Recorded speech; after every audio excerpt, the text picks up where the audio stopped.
You don't touch a federal judge. It's not just a rule of law, it's a rule of survival. But Tiffany Preston, the lead flight attendant on Flight 492 to DC, didn't know who the quiet black woman in seat 2A was. She just saw someone she decided didn't belong.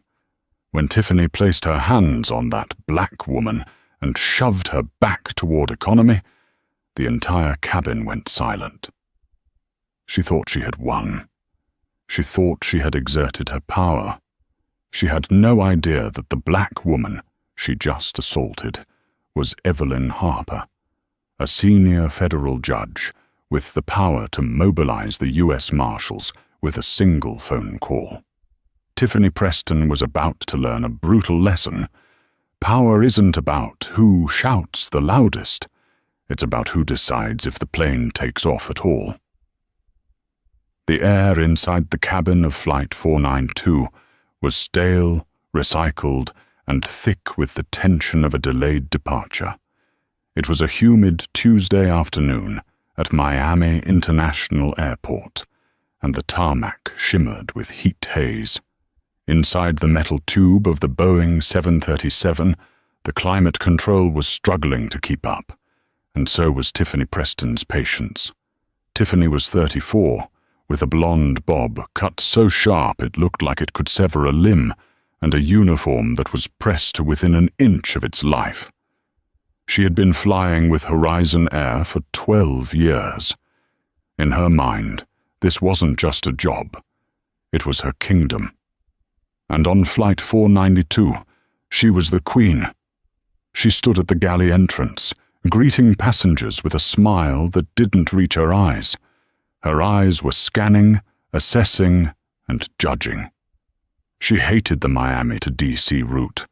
It was always full of self-important politicians, lobbyists, and tourists who didn't know how to stow a carry-on. "Welcome aboard. Aisle to your left. Welcome aboard. Sir, that bag is too big. You need to check it." She snapped her fingers at a ground crew member before the passenger could argue. Tiffany was in a foul mood.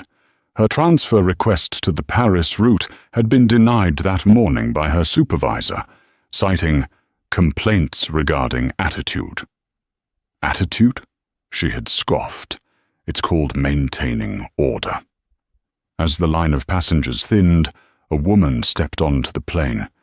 She was older, perhaps in her early 60s, with salt and pepper hair pulled back into a severe, practical bun.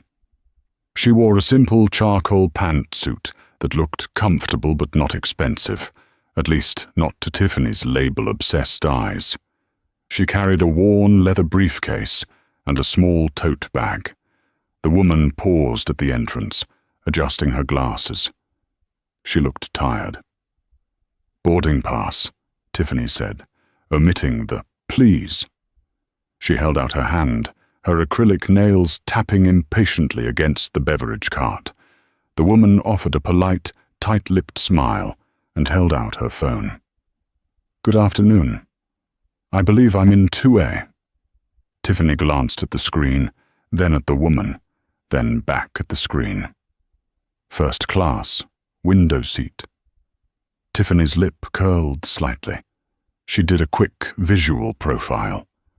The woman didn't have the flashy jewelry of the Miami wives, the tailored Italian suits of the lobbyists, or the tech bro hoodies of the Silicon Valley transplants.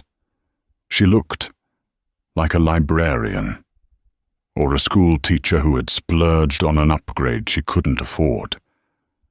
"Are you sure you didn't upgrade yourself on the app just now?" Tiffany asked, her voice dripping with skepticism. "The system lags sometimes." The woman blinked, her expression unreadable. "I booked this ticket 3 weeks ago. Is there a problem?" "No problem," Tiffany said, though her tone suggested there was definitely a problem. "Just check your bag in the overhead bins quickly. We're running late, and I don't want the aisle blocked." The woman nodded and moved past her into the first-class cabin. Tiffany watched her go, narrowing her eyes. She hated when people bought upgrades with miles. It cheapened the cabin. It made her workspace feel less exclusive. "Hey, Sarah," Tiffany whispered to the junior flight attendant, a nervous girl named Brittany. Tiffany refused to learn her real name, calling everyone Sarah or Sweetie. "Keep an eye on 2A. I bet she tries to sneak free drinks. She doesn't look like she belongs up here." Brittany looked uncomfortable. "She looks fine, Tiff. Let's just get the doors closed." "I run this cabin," Tiffany hissed. "Just watch her." The boarding continued. The plane was packed. The air grew hotter. Tiffany's headache began to throb behind her temples. She needed this flight to be over before it began. She needed control. And right now, the quiet woman in 2A, who was calmly reading a thick document with a red stamp on the cover, was irritating her for reasons she couldn't quite articulate. It was the woman's calmness. The way she sat there, possessing the space, completely ignoring Tiffany's presence. Tiffany Preston didn't like being ignored. 10 minutes later, the cabin crew prepare for departure announcement came over the PA system from Captain Miller. The seatbelt sign pinged on. Tiffany did her final walkthrough of the first-class cabin. She checked seatbelts, locked overhead bins, and ensured tray tables were upright. When she reached row 2, she stopped. The woman in 2A, Evelyn, had her leather briefcase tucked under the seat in front of her. But the tote bag was sitting on her lap. She was reaching into it, pulling out a bottle of prescription pills and a bottle of water. "Mom," Tiffany said loudly. Heads turned. "All personal items must be stowed under the seat in front of you, or in the overhead bin." Evelyn looked up, pausing with the pill bottle in her hand. "I'm just taking my heart medication. I'll stow it in a moment." "You need to stow it now," Tiffany said. "We are pushing back." "I understand," Evelyn said, her voice calm, possessing a timbre that was low and authoritative. "As soon as I swallow this pill, the bag goes under the seat." "I don't have time for this," Tiffany snapped. She stepped into the row, looming over the seated woman. "Give me the bag. I'll put it in the overhead." "That's not necessary," Evelyn said, her grip on the bag tightening slightly. "It fits under the seat, and I need it accessible." "You are failing to comply with crew instructions," Tiffany said, raising her voice so the business travelers in 1A and 1B could hear. She wanted an audience. She wanted to show she was enforcing the rules. "If you can't follow simple instructions, maybe you're not fit to sit in this cabin." Evelyn slowly took off her reading glasses. Her eyes were steel gray, cold and sharp. "Young lady, I have flown this route twice a week for 10 years. I am taking a nitroglycerin tablet. If you want me to stow the bag before I take the medication that prevents me from having a cardiac event, you are violating the Americans with Disabilities Act, not to mention common decency."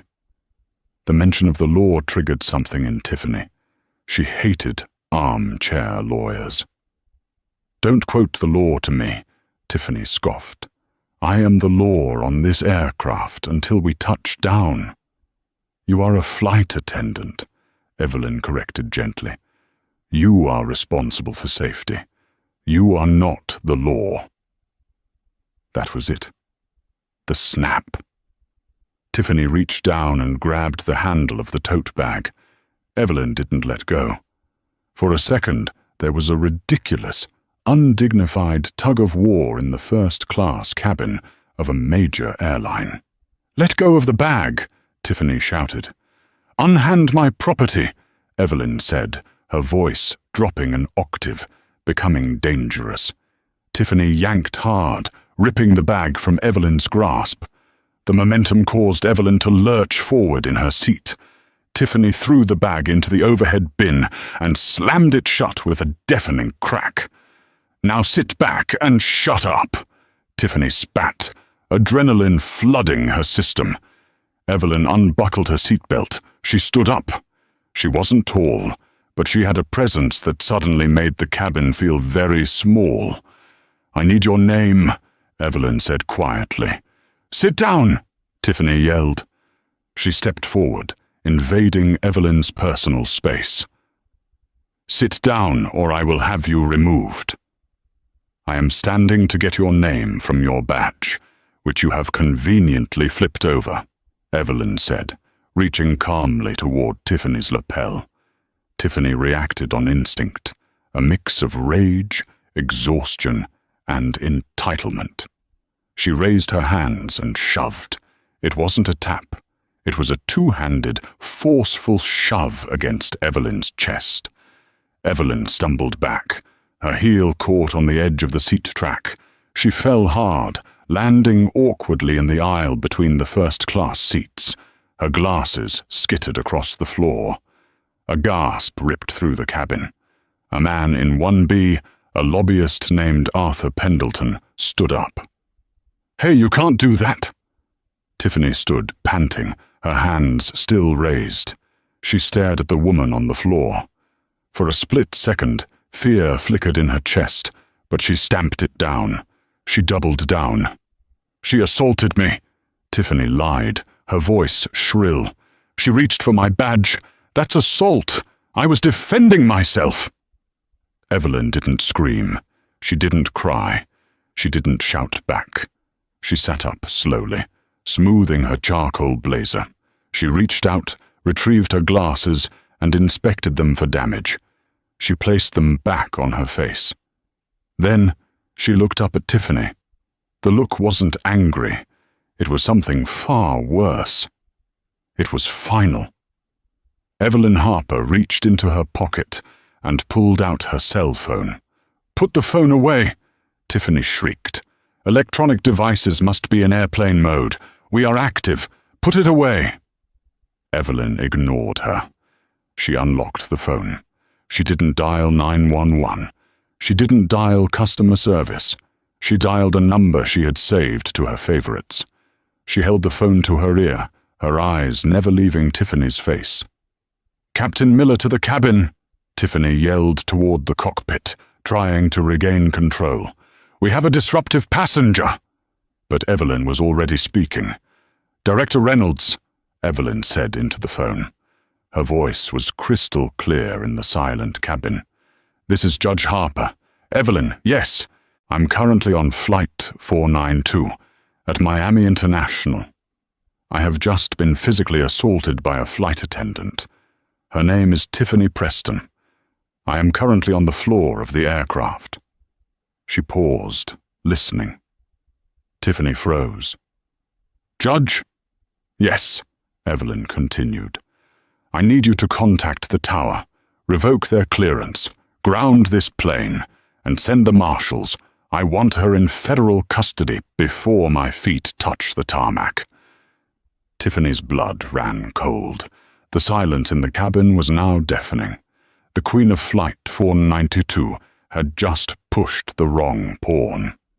For 10 seconds, the only sound in the first-class cabin was the hum of the auxiliary power unit and the heavy, terrified breathing of Tiffany Preston. Evelyn Harper remained on the floor. She made no move to get up. In the legal world, she knew the value of a crime scene remaining undisturbed. She sat with her legs tucked beneath her, her back straight, despite the indignity of her position, the phone pressed to her ear. "Yes, Director. I'm fine physically for the moment, but the threat is active," Evelyn said calmly. "I am being prevented from accessing my medical supplies, and I have been battery assaulted by the lead attendant." Tiffany's mind was racing, a chaotic blur of denial and panic. Who was she talking to? Director who? She looked around the cabin for support, but the faces that usually offered her deference, the wealthy businessmen, the tired politicians, were now looking at her with a mixture of horror and disgust. Arthur Pendleton, the lobbyist in 1B who had stood up earlier, was now frantically typing on his phone. He wasn't texting his wife. He was drafting a witness statement. "You need to hang up that phone," Tiffany hissed, her voice trembling. Captain Miller." The cockpit door unlatched with a mechanical click. Captain David Miller stepped out, looking annoyed. He was a man who prided himself on on-time departures. He had a schedule to keep, and a delay in Miami meant a missed connection in DC, which meant paperwork. "Preston, what is going on back here?" Miller barked, adjusting his hat. "Tower says we're holding because of a disturbance. Why aren't we buttoned up?" She refused to comply. Tiffany pointed a shaking finger at Evelyn, who was still on the floor. "She wouldn't stow her bag. She got aggressive. She reached for me. I had to push her back to protect the cockpit. She's refusing to turn off her phone." Miller looked down at the woman on the floor.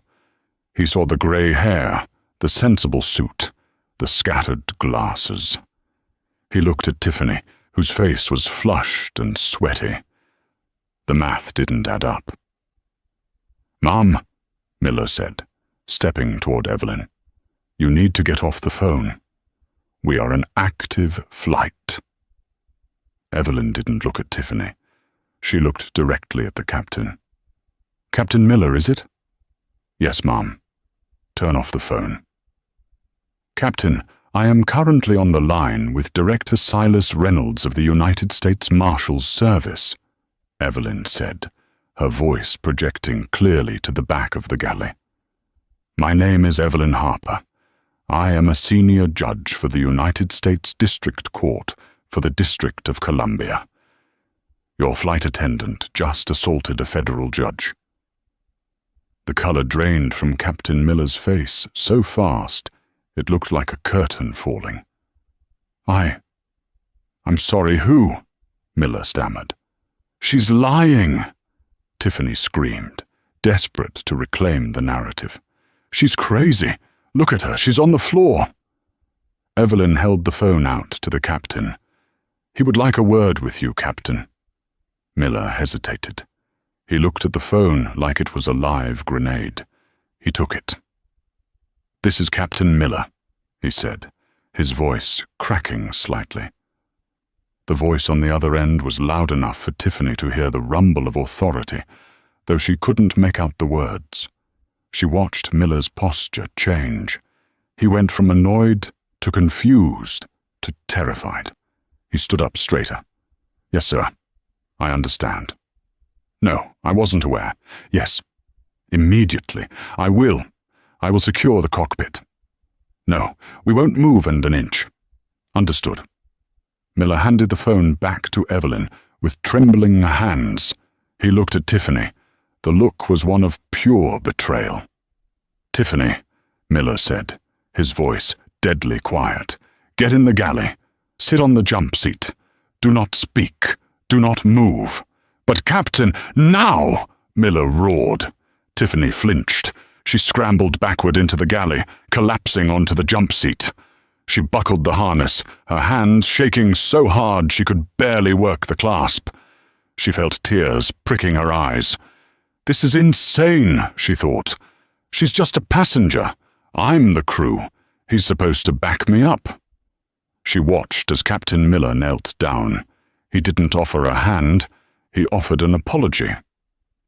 "Your Honor," Miller said softly, "I am deeply sorry. Are you injured? Do you need paramedics?" "I need my bag," Evelyn said, gesturing to the overhead bin Tiffany had slammed shut. "And I need this plane to not leave the ground until the marshals arrive. The tower has already ordered a hard stop," Miller said. "We aren't going anywhere." Evelyn finally accepted his hand and stood up. She smoothed her suit again. She sat back down in seat 2A. She retrieved her bag from the bin herself, Miller too stunned to help in time. She took her nitroglycerin pill, placing it under her tongue. She closed her eyes. The silence in the cabin was heavy. No one moved. No one spoke. The air conditioning hummed, but the air felt thin.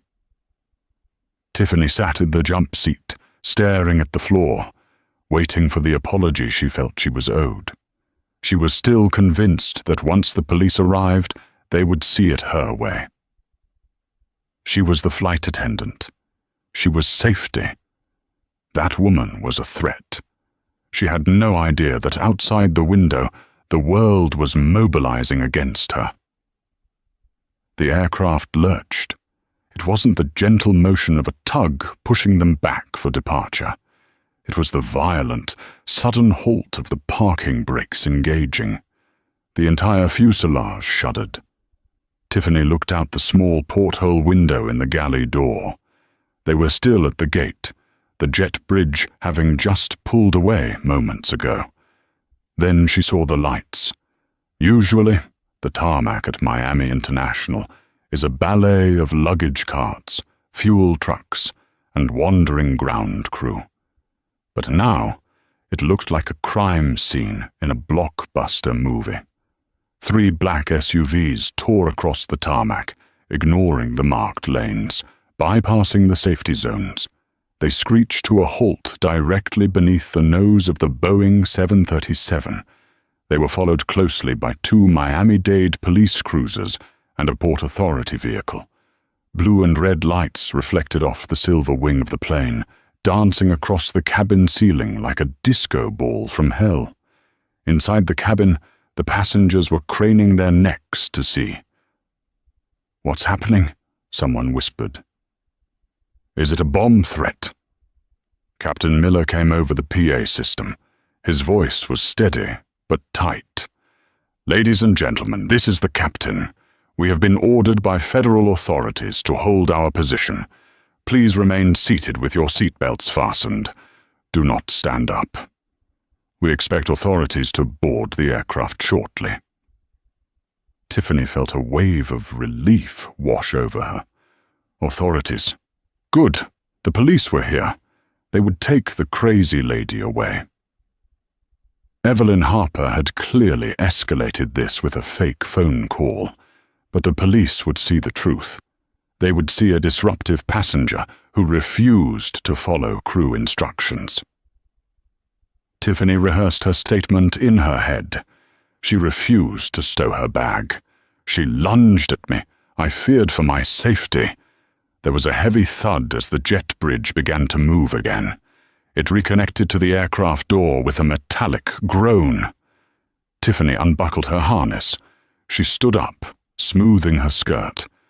She put on her professional face. She prepared to greet the officers and point out the perpetrator. The cabin door opened.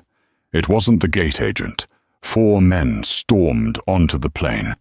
They weren't wearing the standard blue uniforms of the Miami police. They were wearing tactical vests over suits. On the back of their vests, in bold yellow letters, was the word Marshal. The lead officer was a mountain of a man with a shaved head and a goatee. He didn't look at the passengers. He didn't look at the captain who had stepped out of the cockpit. "Who is the flight lead?" the marshal barked. Tiffany stepped forward, chin raised. "I am Tiffany Preston, and I want to file a formal comp." "Tiffany Preston," the marshal interrupted. He didn't ask. He stated. He stepped into her personal space, far more intimidating than she had ever been to Evelyn. He reached for his belt. "Turn around," he commanded. Tiffany blinked. "Excuse me?" "Turn around. Put your hands behind your back. Now!" "Wait!" Tiffany laughed nervously, a high-pitched, incredulous sound. "You're confused. The passenger in 2A, she assaulted me. She's the one you want." The marshal grabbed Tiffany's wrist. He spun her around with a practiced, forceful efficiency. Cold steel clicked around her wrists. "Tiffany Preston, you are under arrest for assault on a federal officer, interference with a flight crew, ironically, and deprivation of rights under color of authority. "You can't do this!" Tiffany shrieked as the handcuffs bit into her skin. "I'm the flight attendant. I'm in charge here. Captain! Captain! Tell them!" She looked desperately at Captain Miller. Miller looked away, studying the instrument panel of the bulkhead wall. He wouldn't meet her eyes. "You have the right to remain silent," the marshal recited, pushing her toward the door. "Anything you say can and will be used against you in a federal court of law." As they marched her down the short hallway of the galley, they passed row 2. Tiffany struggled, trying to stop. She looked at seat 2A. Evelyn Harper was sipping from a bottle of water. She had her reading glasses back on and was looking at the file in her lap. As Tiffany was dragged past, Evelyn didn't look up. She didn't gloat. She didn't smile. She simply turned the page of her document. It was the ultimate dismissal. To Evelyn Harper, Tiffany Preston was no longer a threat, nor a person of interest. She was simply a case number. "Get her off my plane," a second marshal said to the first. "Wait! My bag! My purse!" Tiffany cried as she was hauled across the threshold onto the jet bridge. "It'll be sent to evidence," the marshal said. The passengers watched in stunned silence as the queen of the cabin was perp-walked off the flight she claimed to rule. As she disappeared into the terminal, dragging her feet, a smattering of applause broke out from the economy section, passengers who had been barked at by her earlier during boarding. But in first class there was no applause, just a terrified silence. The passengers in 1A and 1B looked at Evelyn with wide eyes, realizing how close they had been to the blast radius of her power. Evelyn finally looked up. She pressed the call button. A terrified Brittany, the junior flight attendant, appeared instantly. She was shaking so hard the water on her tray was rippling. Yes, Your Honor." Can I get you anything?" Evelyn smiled. It was a genuine, warm smile. "Just a cup of tea, dear, with lemon if you have it. And please, tell the captain we can depart as soon as they clear the paperwork. I have a docket to review." The room was cold, not the uncomfortable chill of an airplane cabin, but the bone-deep, sterile freeze of federal custody. The walls were cinder block, painted a peeling shade of institutional cream. The only furniture was a metal table bolted to the floor and 2 chairs. Tiffany Preston sat in one of them. The handcuffs had been removed, but her wrists were raw and red. She was still wearing her Horizon Air uniform. But without the scarf, the pin and the jacket, she looked diminished. The queen of the cabin was gone. In her place sat a terrified woman who still didn't quite understand the magnitude of what had just happened. She was waiting for her union representative. She had demanded one the moment they read her rights. She was convinced that once the union rep, a bulldog named Jerry, walked in, this would all go away. It would be a misunderstanding, a workplace dispute. The heavy steel door buzzed and swung open. It wasn't Jerry.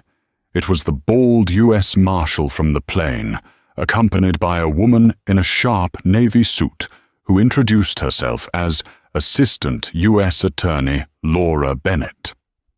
Bennett carried a thick file. She didn't look at Tiffany. She looked through her. "Where is my union rep?" Tiffany demanded, trying to summon a scrap of her old authority. "I'm not saying a word until Jerry gets here." Marshal Reynolds pulled out the chair opposite her and sat down slowly. The metal legs scraped against the concrete floor, a harsh sound that made Tiffany flinch. "Miss Preston," Reynolds said, his voice deceptively low. "Horizon Air was contacted 45 minutes ago. They were informed of the charges." Do you know what their response was? Tiffany stayed silent, her heart hammering. They terminated your employment effective immediately. You are no longer an employee of Horizon Air. The union doesn't represent you anymore. You are on your own. The blood drained from Tiffany's face. They can't do that. Without a hearing? They can when the employee commits a felony on federal property against a federal official, Bennett said, opening the file. She slid a photo across the table. It was a still frame printed from a cell phone video. It showed Tiffany, face twisted in rage, hands pressed against Evelyn Harper's chest, shoving her backward. This was taken by a passenger in 1B, Bennett said. Mr. Arthur Pendleton. We also have statements from the captain, the first officer, your junior flight attendant, Brittany, and 12 other passengers. They all say the same thing. You initiated physical contact. You escalated the situation. You assaulted the victim. She wouldn't listen, Tiffany cried, tears springing to her eyes. She was arguing. She reached for my badge. She was reaching for your identification because you refused to provide it, Reynolds corrected. And instead of de-escalating, as your training dictates, you got physical. With her. Reynolds leaned forward. Do you actually know who Evelyn Harper is? I mean, really know? She said she's a judge, Tiffany sniffled. So what? That doesn't mean she can break the rules. Reynolds let out a dry, humorless chuckle. Evelyn Harper isn't just a judge, Ms. Preston. She is a senior judge for the U.S. District Court of D.C. She spent 15 years as a federal prosecutor before that. She literally wrote the sentencing guidelines for assault on federal officers in her district. You didn't just push a judge, you pushed a legal institution. Bennett tapped the table. We are charging you under 18 U.S. Code, Section 111, assaulting, resisting, or impeding certain officers or employees. Because Judge Harper was traveling on official business, reviewing case files for a hearing tomorrow, she is considered to be in the performance of official duties. That bumps this up to a federal felony. Felony? Tiffany whispered. The word hung in the air like smoke. Up to 8 years, Bennett said casually. Plus the FAA fines. They're looking at around $37,000 for the interference with crew member duties, though, ironically, you were the crew member interfering with safety.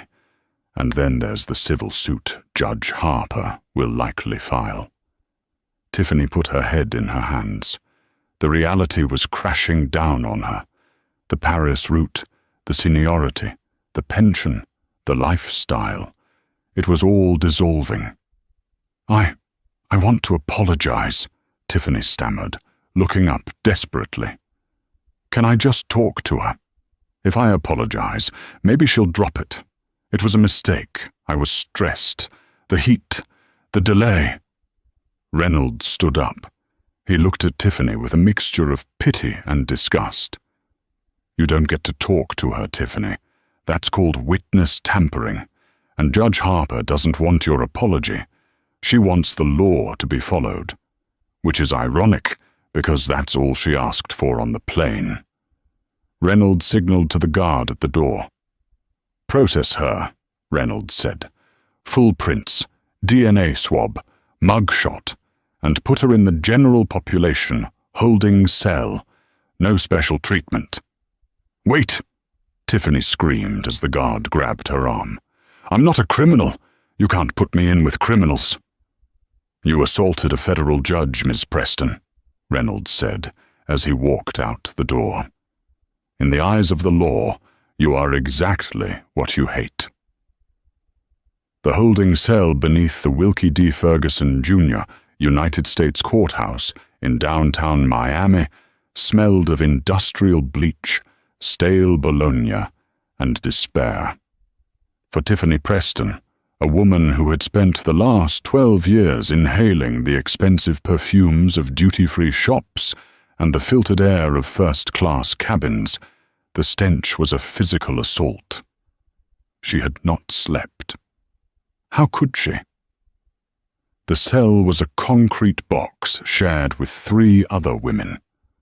One was a frantic young girl, arrested for drug mule suspicions, weeping softly in the corner.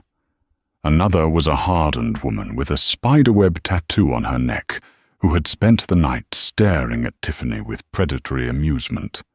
Tiffany sat on the cold metal bench, her knees pulled to her chest. Her pristine Horizon Air uniform had been confiscated as evidence. In its place, she wore a violently orange jumpsuit that was 2 sizes too big, the fabric rough against her skin. Her blonde bob, usually a masterpiece of hairspray and precision, was matted and greasy. Her makeup had been wiped away by a coarse jail-issue towel, leaving her face pale, puffy, and stripped of its armor. She kept waiting to wake up. She kept waiting for the cut command, for someone to tell her this was a training simulation for unruly passengers. But the cold steel of the toilet in the corner was real. The handcuffs biting into her wrists were real. "Preston!" a guard barked, the sound echoing off the cinder blocks. "Movement!" Tiffany scrambled up, her legs numb. "Is it my lawyer? Is it Jerry from the union?" The guard didn't answer. He just shackled her wrists to a waist chain, the heavy clinking sound making her flinch. He led her down a long, white hallway that felt like the bowels of a hospital, but with more guns. They reached an elevator. When the doors opened on the 3rd floor, the noise hit her first. It wasn't the orderly hum of an airport terminal. It was the chaotic, hungry roar of a media circus. As the bailiffs led her toward courtroom 4, Tiffany caught a glimpse of the hallway through the reinforced glass of the holding area. It was packed. Cameras flashed like strobe lights. Reporters were shouting into microphones. She saw the logos: CNN, Fox News, TMZ. The headline on a monitor near the security checkpoint seared into her brain. "Turbulence in the court. Flight attendant who shoved federal judge faces the hammer." "Keep moving," the bailiff grunted, pushing her forward. They entered the courtroom through a side door. It was freezing, far colder than the airplane cabin had been. The gallery was packed to capacity. A low murmur rippled through the crowd as she entered, the orange of her jumpsuit acting like a beacon of her disgrace. Tiffany scanned the faces. She saw her parents in the 3rd row. Her mother was weeping into a handkerchief. Her father looked pale, staring at his hands, unable to meet her eyes. The shame that washed over her was hotter than the Miami sun. But then, her eyes were drawn to the front row, to the section reserved for victims and federal officials. Evelyn Harper was there. The contrast was devastating. Evelyn looked impeccable. She wore a cream-colored linen suit that spoke of quiet, old money. Her silver hair was pulled back in an elegant chignon. She sat with a posture that was both relaxed and regal, reading a file through her glasses. She didn't look like a victim. She looked like she owned the building.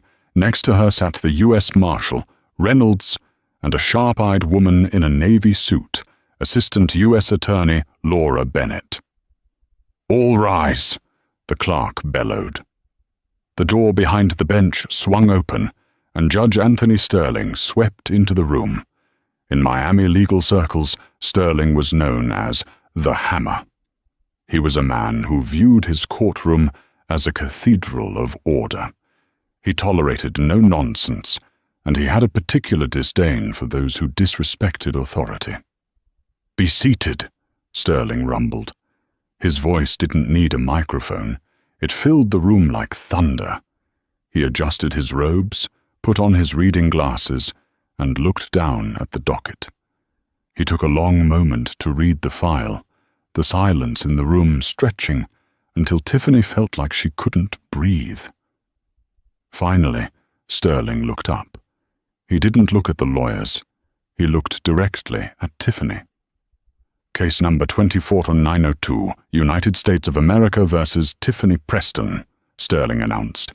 "Charges: assault on a federal officer under 18 U.S. Code Section 111, and interference with flight crew members and attendants under 49 U.S. Code Section 4265504. Tiffany's court-appointed public defender, Mr. Gorski, stood up. He was a disheveled man with coffee stains on his tie, a stark contrast to the high-priced union lawyers Tiffany had expected. "Good morning, Your Honor. Michael Gorski for the defendant. We waive the reading of the indictment and enter a plea of not guilty." "Not guilty," Sterling repeated, his tone flat. "Very well. Let's hear arguments on bail." Laura Bennett, the prosecutor, stood up. She moved with the precision of a shark. "Your Honor, the government requests that bail be denied, or in the alternative, set at a substantial cash bond with strict electronic monitoring." "On what grounds, Ms. Bennett?" Sterling asked. Bennett walked to the podium, placing her hands on the wood.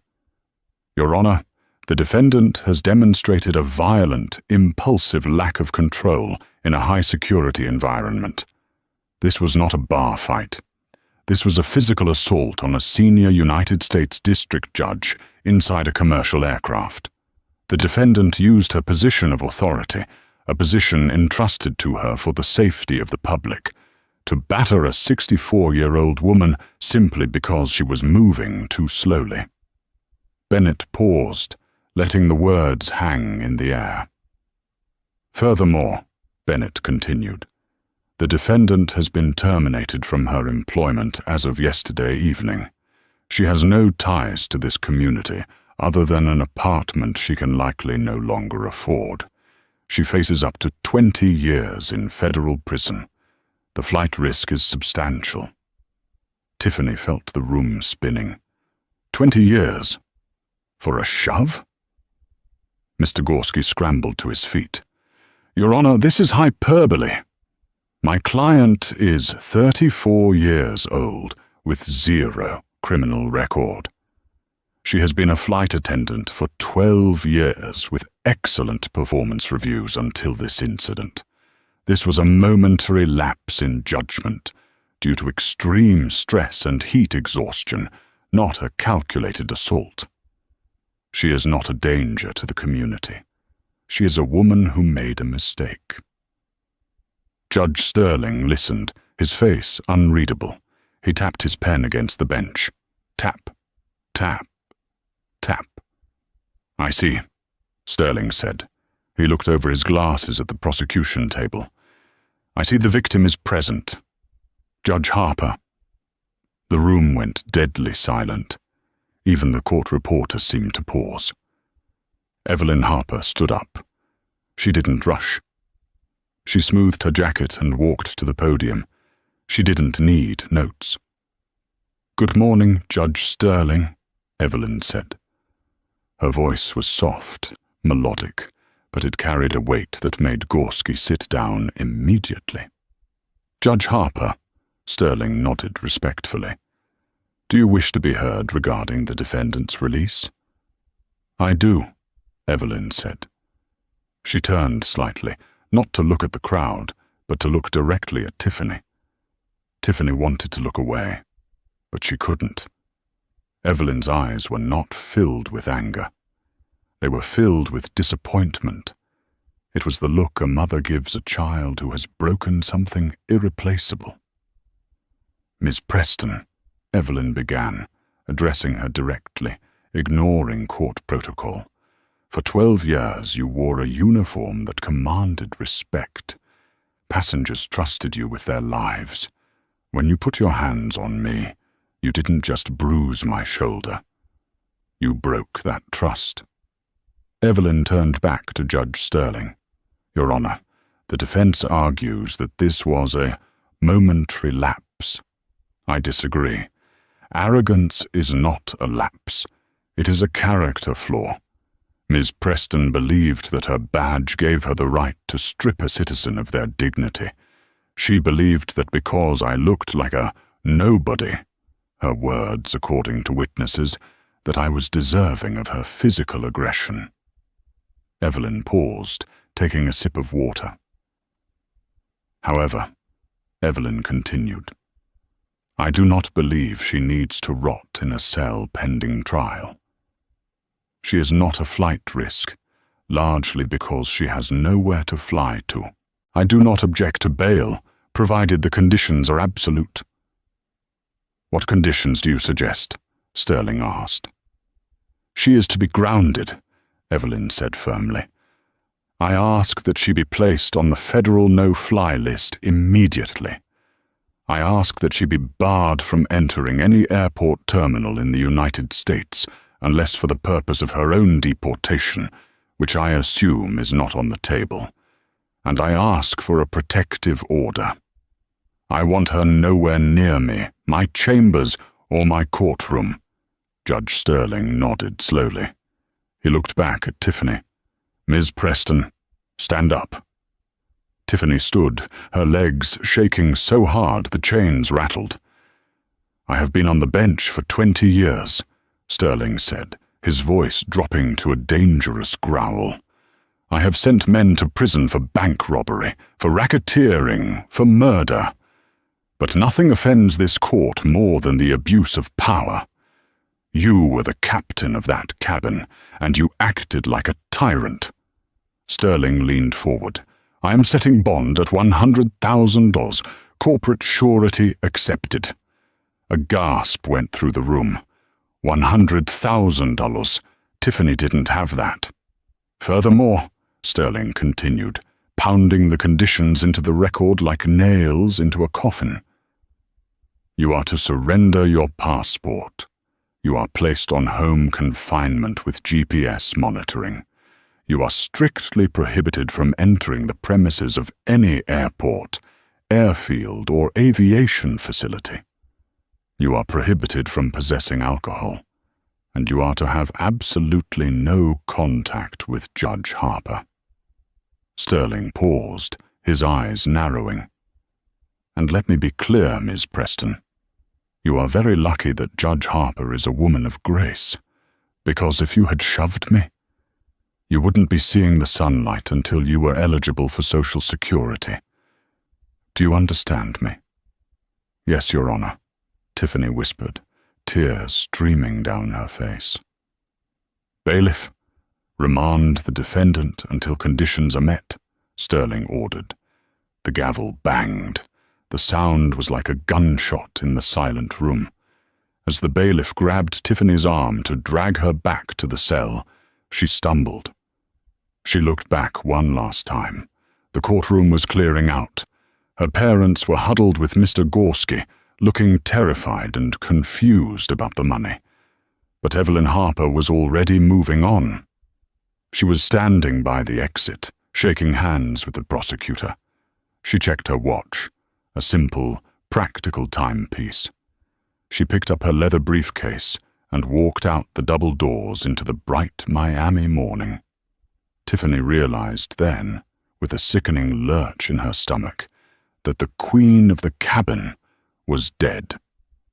Evelyn Harper had a flight to catch. She was going to D.C., to London, to the world. Tiffany Preston was going back to a cage. And for the first time in her life, she was truly, utterly grounded. 8 months later.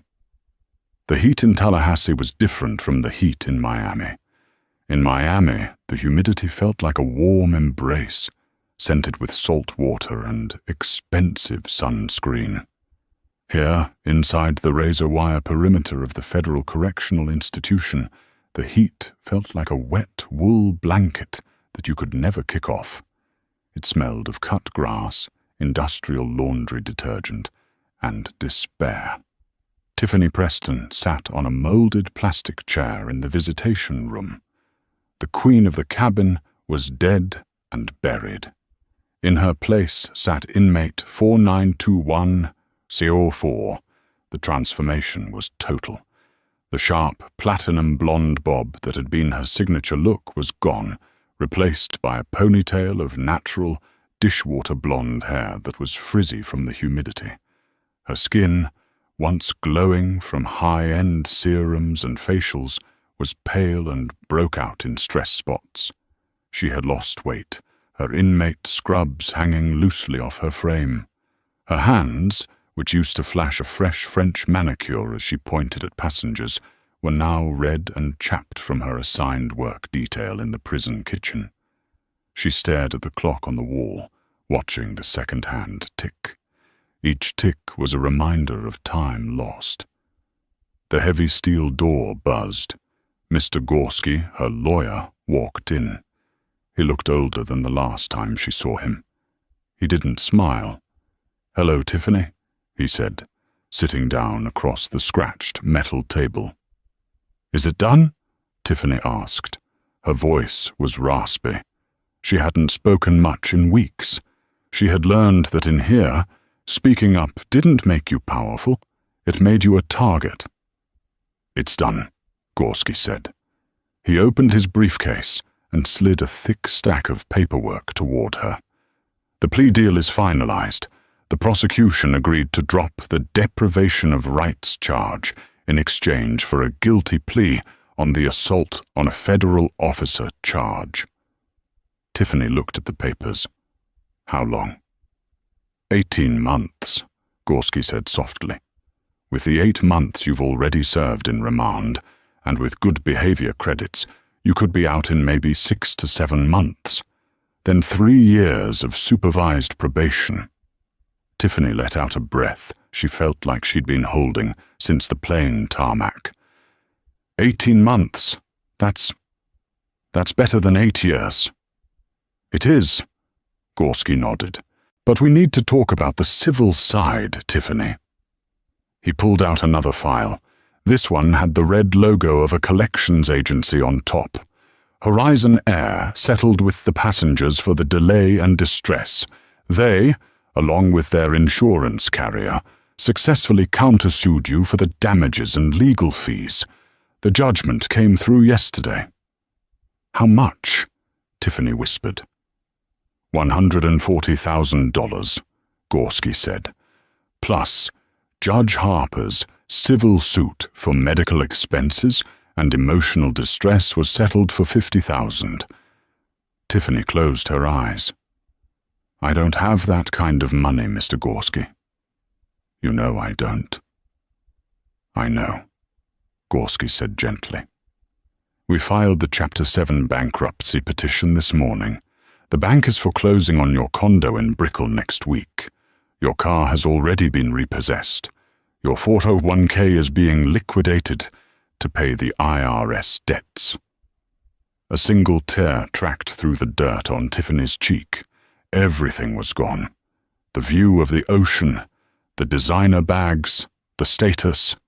She was 35 years old, and she was restarting her life with less than zero. She was a felon with a bankruptcy on her record. She would never fly again. "Why?" Tiffany choked out. "Why did they agree to 18 months? The prosecutor, Ms. Bennett. She wanted 5 years. She said she wanted to make an example of me." Gorski hesitated. He reached into his jacket pocket and pulled out a cream-colored envelope. It wasn't a court document. It was personal stationery. "Because of this," Gorski said, "Judge Harper sent a letter to the sentencing board, and she sent a copy for you." Tiffany stared at the envelope. Her hands shook violently as she took it. She expected venom. She expected a final, "I told you so," from the woman she had shoved. She opened it, The handwriting was elegant, firm, and precise. Ms. Preston, the law is a blunt instrument. It is designed to punish, but I have always believed its true purpose is to correct. The prosecutor argued that you are a danger to society. I argued that you were simply a woman who had lost her way. You believed that power was a weapon, something to be used to belittle those you deemed lesser. You looked at me and saw a nuisance, not a human being. I do not wish for your life to be destroyed. I only wish for your perspective to be widened. I asked for leniency, not because what you did was acceptable, but because I believe you have already lost the thing you valued most, your ego. Arrogance is a heavy bag to carry, Tiffany. I hope that now that you have been forced to check it, you can walk lighter. True authority is not about dominance. It is about service. Treat the janitor with the same respect you showed the CEO, and you will never find yourself in this position again. I hold no ill will. I wish you peace. Evelyn Harper. Tiffany read the letter twice. Then she put her head down on the cold metal table and wept. She cried for the condo. Yes, she cried for the job. But mostly, she cried because the woman she had physically assaulted, the woman she had sneered at, had just saved her life. It was a mercy she didn't deserve, and that hurt more than any punishment. Mr. Gorski sat silently, letting her cry. He handed her a pen. Sign the deal, Tiffany. It's time to go back to the unit. She signed. 3 weeks later, Reagan National Airport, Washington, D.C. The terminal was a chaotic sea of suits, tourists, and noise. It was peak hour. Evelyn Harper sat in the waiting area for Gate 34, a flight bound for London. She had her worn leather tote bag on her lap and was reviewing a case file. Flight 882 to London is now boarding Group 1, the gate agent announced. Evelyn stood up. She joined the line. Ahead of her, a young man in a frantic rush was arguing with the gate agent. He was loud, rude, and clearly important, or at least, he thought he was. "I don't care about the zone numbers," the man shouted. "I'm first class. Let me through." The gate agent looked flushed and close to tears. Evelyn stepped forward. She didn't shout. She didn't call the marshals. She simply placed a hand gently on the counter. "Sir," Evelyn said. Her voice was low, possessing that distinct, undeniable timbre of authority. The man turned, ready to snap at her. He stopped when he saw her eyes, steel grey, unwavering. "This young woman is doing her job," Evelyn said calmly, "and we are all going to the same place. The plane isn't leaving without you. Take a breath." The man opened his mouth to argue, looked at Evelyn, looked at the line of people staring at him, and deflated. "Yeah, okay, sorry."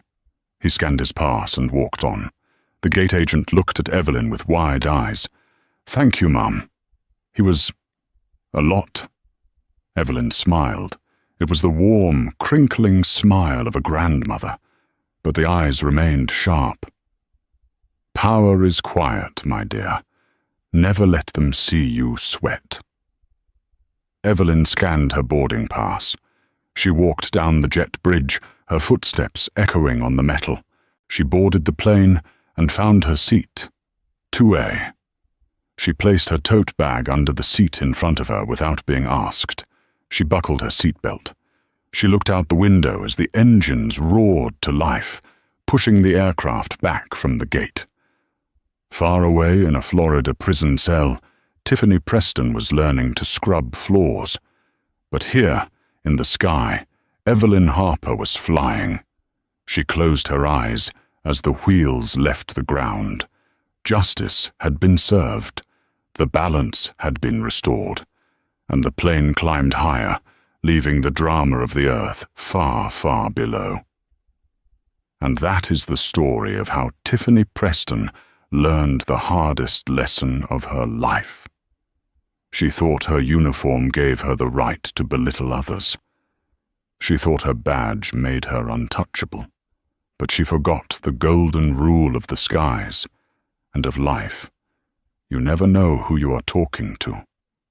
Tiffany lost everything: her career, her fortune, and her freedom, all because she couldn't let go of her ego for 5 seconds.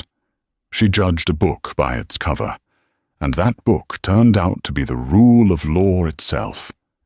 It's a brutal reminder that arrogance is the heaviest baggage you can carry. Eventually, life is going to make you check it. What do you think? Did Tiffany deserve the jail time, or was Evelyn Harper too lenient in the end? Let me know your thoughts in the comments below. And if you enjoyed this story of instant karma and justice, please hit that like button, share this video with a friend who needs a reminder to be kind, and don't forget to subscribe and ring the bell so you never miss a story. Fly safe, everyone, and remember, treat the janitor like the CEO.